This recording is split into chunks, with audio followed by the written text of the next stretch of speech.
ആദ്യമായിട്ട് ആണ്ടാ ഇത് ലേസ് ഇളകി കിടക്കുന്നു. കാല് കാല്.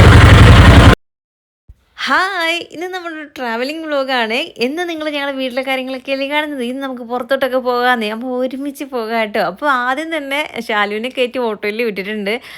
അവളും ഞങ്ങളും ഒരിടത്തോട്ടാണ് പോകുന്നത്. പക്ഷേ പോകുന്ന രീതി രണ്ടും രണ്ട് രീതിയിലായതുകൊണ്ട് അവളെ ആദ്യം കയറ്റി വിട്ടിട്ട് അതിൻ്റെ തൊട്ട് പിറകെ ഞങ്ങളും അടുത്ത ഓട്ടോയിൽ പോയിട്ടുണ്ടായിരുന്നേ. അവൾ ബസ്സിലാട്ടോ പോകുന്നത്, ഞങ്ങൾ ട്രെയിനകത്തും. അവൾക്ക് ട്രെയിൻ ടിക്കറ്റ് ബുക്ക് ചെയ്തിട്ടുണ്ടായിരുന്നില്ല, അതുകൊണ്ട് പിന്നെ അവളെ ബസ് കയറ്റിയാട്ടോ വിടുന്നത്. ബസ്സിൽ ടിക്കറ്റ് ബുക്ക് ചെയ്തിട്ടുണ്ടായിരുന്നു. ഈ ഒരു ട്രിപ്പ് ഒരു മാസത്തിന് മേലായി ഞങ്ങൾ പ്ലാൻ ചെയ്ത് വെച്ചിരുന്നു. അന്ന് തൊട്ടേ ഓരോ കാര്യങ്ങളൊക്കെ പ്ലാൻ ചെയ്ത് ടിക്കറ്റൊക്കെ നേരത്തെ തന്നെ ബുക്ക് ചെയ്ത് വെച്ചിരുന്നായിരുന്നു. ഷാലുവിൻ്റെ കാര്യത്തിൽ മാത്രം ഒരു കൺഫ്യൂഷൻ ഉണ്ടായത് തന്നെ അവൾക്ക് അവിടെ നിന്നായിരുന്നു അവൾ കയറാനിരുന്നത്. അതായത് കാസർഗോഡ് നിന്ന് ഡയറക്റ്റ് അങ്ങോട്ട് പോകാനിരുന്നതാണെങ്കിലും അവൾക്ക് ലാസ്റ്റ് സമയമായപ്പോഴത്തേക്ക് അവൾ നാട്ടിലോട്ട് വന്നു. നാട്ടിൽ നിന്ന് പിന്നെ പോകാമെന്ന് കരുതി. അപ്പോഴത്തേക്ക് പെട്ടെന്ന് നമ്മൾ ടിക്കറ്റ് ബുക്ക് ചെയ്താൽ ട്രെയിനിൽ കിട്ടത്തില്ല, അതുകൊണ്ട് പിന്നെ ബസ്സിലാക്കിയതാണ് കേട്ടോ.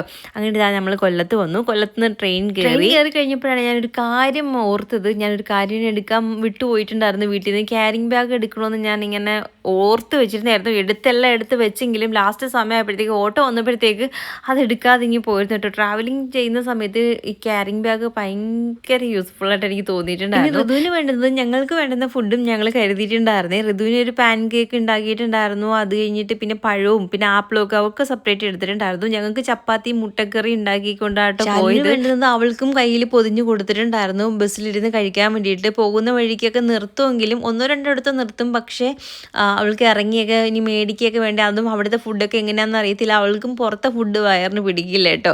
അതേപോലെ തന്നെ ഞങ്ങളും ട്രെയിനിൽ പോകുന്ന സമയത്ത് നമ്മൾ ട്രെയിനിൽ വെച്ചിട്ട് ഒരു സാധനം വാങ്ങിച്ച് അങ്ങനെ കഴിക്കാറില്ല. ശരിക്കും പറഞ്ഞാൽ ചായ പോലും വാങ്ങിച്ച് കുടിക്കാൻ മനസ്സ് തോന്നില്ല.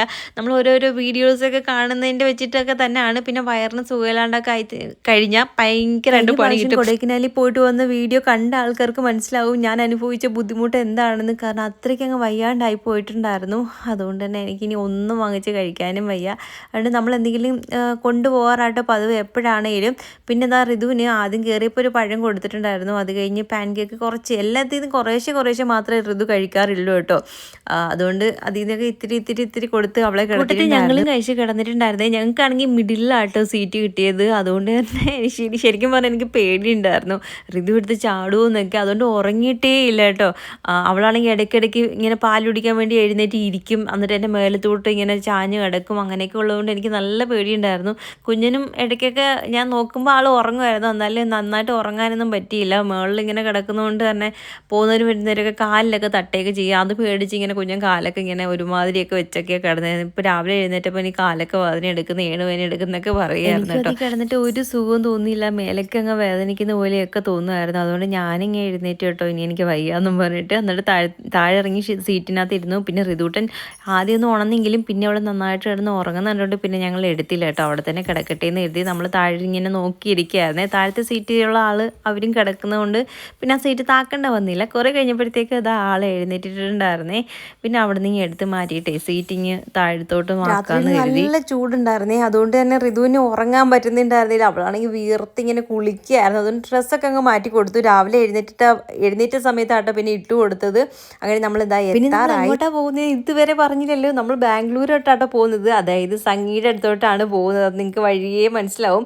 വഴിയെന്നല്ല, നിങ്ങൾക്ക് ഇതിനു മുന്നേ മനസ്സിലായി കാണും ഞങ്ങൾ അവിടെ ചെന്ന കാര്യം. അതായത് സംഗീയുടെ വീഡിയോസ് കണ്ട ആൾക്കാർക്ക് മനസ്സിലായി കാണും. വീഡിയോ ഇടാൻ കുറേ വൈകി പോയിട്ടുണ്ടായിരുന്നു. നമുക്ക് കുറേ തിരക്കുകളും കാര്യങ്ങളും ഒക്കെ ആയതുകൊണ്ട് കുറേ ദിവസം വീഡിയോസ് ഒന്നും ഇടാൻ പറ്റിയില്ല. അതിൻ്റെ കൂട്ടത്തിൽ 2 മരണം വന്നു. അതായത് കുഞ്ഞൻ്റെ അമ്മയുടെ അമ്മ മരിച്ചിട്ടുണ്ടായിരുന്നു, വല്യമ്മച്ചി. അത് കഴിഞ്ഞ് ഒന്ന് വീഡിയോസ് ഇട്ട് തുടങ്ങിയപ്പോഴത്തേക്കാണ് പിന്നെ അമ്മച്ചമ്മയുടെ അനിയത്തി മരിച്ചിട്ടുണ്ടായിരുന്നു. ഞാൻ അതെല്ലാം കഴിഞ്ഞ് ഇങ്ങനെ വരികയായിരുന്നു കേട്ടോ. അതുകൊണ്ടാണ് വീഡിയോസ് ഇടാൻ ഇത്രയും താമസിച്ചത്. അങ്ങനെ നമ്മൾ ബാംഗ്ലൂർ വന്ന് ഇറങ്ങി. അത് കഴിഞ്ഞിട്ട് പിന്നെ കുറേ നടക്കാനൊക്കെ ഉണ്ടായിരുന്നു കേട്ടോ. നല്ല തിരക്കും ഉണ്ടായിരുന്നു അവിടെ. അങ്ങനെ പിന്നെ നമ്മൾ അവിടെ നിന്നൊരു ഊബർ വിളിച്ചു. നമ്മളിനി അങ്ങോട്ട് പോവുകയാണ്. ലൊക്കേഷനൊക്കെ പിന്നെ സംഗി പറഞ്ഞിട്ടുണ്ടായിരുന്നു. അങ്ങനെ പിന്നെ ഒരു രീതിയിൽ പോവുകയാണ്. എങ്ങോട്ടാ ചെന്ന് കയർത്തിയത് ഒന്നും അറിയാതെയാണ് പോകുന്നത്. ചേട്ടൻ കറങ്ങി തിരിഞ്ഞ് കുറച്ചൊക്കെ അങ്ങോട്ടേക്കോ മാറിയെങ്കിലും കറക്റ്റ് സ്ഥലത്ത് തന്നെ നമ്മളെ കൊണ്ടുവന്ന് എത്തിക്കുന്നുണ്ട്. കേൾക്കുന്നുണ്ടായിരുന്നു. ഇതിൻ്റെ ഇടയ്ക്ക് വെച്ച് എനിക്ക് നല്ല ഉറക്ക ക്ഷീണം ഉണ്ടായിരുന്നു കേട്ടോ. അത് ഇന്നലെ രാത്രിയിൽ ഞാൻ ഉറങ്ങിയിട്ടേ ഉണ്ടായിരുന്നില്ല. എനിക്ക് തലവേദനയും ബുദ്ധിമുട്ടും എന്തൊക്കെയോ ഉണ്ടായിരുന്നു. അപ്പം ഞാൻ ചെറുതായിട്ടൊന്ന് മയങ്ങിയപ്പം കുഞ്ഞൻ വീഡിയോ എടുത്ത് വെച്ചാണ് കേട്ടോ. അങ്ങനെ ഇതാ നമ്മൾ കറക്റ്റ് സ്ഥലത്ത് എത്തിയിട്ടുണ്ട്. സംഗിയും ശാലുവും കൂടെ വന്ന് ഞങ്ങൾ നോക്കിയിരിക്കുകയാണ്. ശാലു ഞങ്ങൾ ചെല്ലുന്നതിന് മുന്നായിട്ട് രാവിലെ തന്നെ അവൾ എത്തിയിട്ടുണ്ടായിരുന്നു. ഞങ്ങൾ പിന്നെ ഒരു 8-9 മണി അങ്ങാണ്ട് ആയപ്പോഴാട്ടോ ഞങ്ങൾ അവിടെ ചെന്നത്. അവളൊരു 7:30 മറ്റോ ആയപ്പോൾ അങ്ങ് എത്തിയിട്ടുണ്ടായിരുന്നു. ബസ്സിലായിരുന്നല്ലോ പോയത്.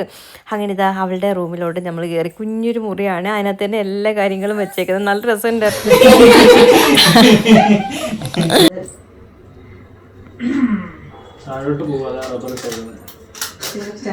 റബ്ബർ ഊരിയിട്ട് കൊടുത്താ പോരാ. ടെൻഷൻ ആക്കണേ, കയ്യിൽ പോയാൽ തീർന്നു. ഞാൻ പറയാം ഇത് വെള്ളയല്ലേ. ഞങ്ങൾ ഇവിടുന്ന് പോയപ്പോൾ സംഗിക്ക് ഒരു ഫോണുമായിട്ടോ പോയത്. ഫോൺ നമുക്ക് ഐഫോൺ ആട്ടോ മേടിച്ചത്. അതാകുമ്പോൾ വീഡിയോ എടുക്കാനൊക്കെ നല്ലതാണ് കേട്ടോ. ഇതിന് മുന്നേ അവളുടെ കയ്യിലിരുന്നത് ഒരു ഐഫോൺ, അതായത് വീഡിയോ എടുക്കാൻ വേണ്ടിയിട്ട് മാത്രം അവൾ വാങ്ങിച്ചിട്ടുണ്ടായിരുന്നു. ചില സാഹചര്യങ്ങൾ കാരണം അത് അവൾക്ക് നഷ്ടപ്പെടേണ്ടതായിട്ട് വന്നു. അപ്പോൾ കുറേ വെയിറ്റ് ചെയ്തതിന് ശേഷം വീണ്ടും അവളൊരു ഫോൺ എടുത്തു. ഇത് ഞങ്ങൾ വാങ്ങിച്ചുകൊണ്ട് പോയെങ്കിലും ക്യാഷ് അവളാണ് അടയ്ക്കുന്നത്. EMI എടുത്തതാണ് കേട്ടോ.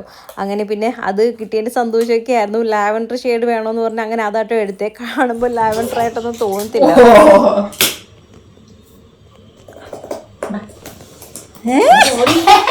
നീ വരുത്തിയോ?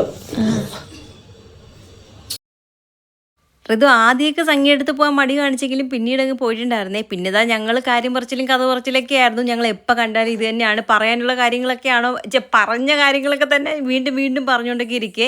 പിന്നെ സംഗിക്ക് കുഞ്ഞനാണെങ്കിൽ ഒരു ഡയറി മിൽക്ക് വാങ്ങിച്ചിട്ട് വന്നിട്ടുണ്ടായിരുന്നു. പിന്നെ അത് അവൾക്ക് കൊടുത്തു. ഋതു ആണെങ്കിൽ സംഗീട്ടൊരു പാവയെ കിട്ടിയിട്ടുണ്ടായിരുന്നു. അതിനെ എടുത്ത് താലോലിച്ച് വാവോ പാടിക്കൊണ്ടൊക്കെ ഇരിക്കുകയായിരുന്നു കേട്ടോ. വാവാവോ ഒക്കെ പാടി ഉറക്കുകയൊക്കെ ചെയ്തു. പിന്നെ ഞങ്ങൾ ഫുഡാണെങ്കിൽ വെളിയിൽ നിന്ന് മേടിച്ചിട്ടുണ്ടായിരുന്നു. ഇവിടെ വന്ന് ഋതുവിന് എന്തെങ്കിലും ഉണ്ടാക്കാമെന്ന് പറഞ്ഞിരുന്നപ്പോഴത്തേക്ക് കറണ്ട് അങ്ങ് പോയിട്ടുണ്ടായിരുന്നു. ഇവിടെ കറണ്ട് അടുപ്പ് മാത്രമേ ഉള്ളൂ കേട്ടോ, ഗ്യാസ് അടുപ്പില്ല. അതുകൊണ്ട് എന്തെങ്കിലും ഉണ്ടാക്കണമെങ്കിൽ നമ്മൾ കറണ്ടിനെ ആശ്രയിക്കണം. അങ്ങനെ പിന്നെ ഇഡ്ഡലി ഒരെണ്ണം വാങ്ങിച്ചിട്ടുണ്ടായിരുന്നു ഋതുവിന് വേണ്ടി. ആൾക്കും കൊണ്ട് വലുതായിട്ട് ഇഷ്ടപ്പെട്ടൊന്നുമില്ല. പിന്നെ ഇടിയപ്പമായിരുന്നു ഞങ്ങൾ മേടിച്ചത്. പിന്നെ അതിൽ നിന്ന് അവൾക്ക് കുറച്ച് കൊടുത്തിട്ടുണ്ടായിരുന്നു. ഉപ്പിട്ടതായതുകൊണ്ട് തന്നെ അങ്ങോട്ട് കൊടുക്കാനൊരു മടി ഉണ്ടായിരുന്നു. എന്നാലും കൊടുത്തപ്പോൾ ആൾ കഴിച്ചു. ഇടിയപ്പം അപ്പം ഉണ്ടായിരുന്നു കേട്ടോ. അതിൽ നിന്നൊക്കെ ഇത്തിരി കൊടുത്തിട്ടുണ്ടായിരുന്നു. പിന്നെ ഞങ്ങൾ ഫുഡ് കഴിച്ച് പിന്നെ ശാല ഇവിടെയൊക്കെ തുടച്ച് വൃത്തിയാക്കി നല്ല രീതിയിൽ കണ്ണിൽ നിപ്പുണ്ട്. ഒന്ന് ഉറങ്ങി എഴുന്നേറ്റ് മാത്രമേ ഓക്കെ ആവത്തുള്ളൂ. ബാക്കി വിശേഷങ്ങളൊക്കെ അടുത്ത വീഡിയോയിൽ കാണിക്കാമേ. അപ്പോൾ ഇത്രയൊക്കെ ഉള്ളൂ. See you.